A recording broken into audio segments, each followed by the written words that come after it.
અમદાવાદ ખાતે દર્દીમાં ટ્રાન્સપ્લાન્ટ કરવામાં આવ્યું હતું।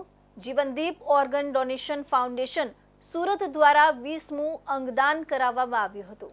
મૂળ જામનગરમાં હર્ષદપુર ગામના વતની અને હાલમાં પાસોદરા પાટિયા ખાતે સુરભી દરિયલ ખાતે રહેતા 69 વર્ષીય રણછોડભાઈ મનજીભાઈ ચાંગાણી ગત 28મી ફેબ્રુઆરીના રોજ મોડી રાતે ઘરમાં ઉલટીના ઉબકા શરૂ થયા હતા।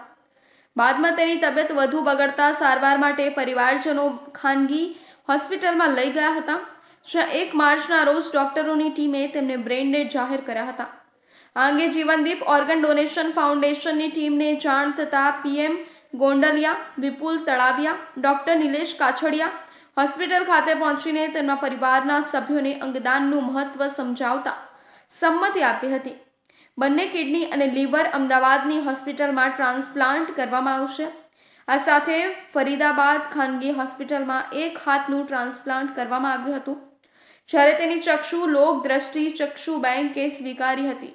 જ્યારે રણછોડની પત્ની વિજયાબેન, તેમને સંતાનમાં પુત્ર અલ્પેશભાઈ, પુત્રવધુ જ્યોત્સનાબેન, પૌત્ર ફેનિલ BCAમાં અભ્યાસ કરે છે, તેમનો નાનો પુત્ર હર્ષદ છે।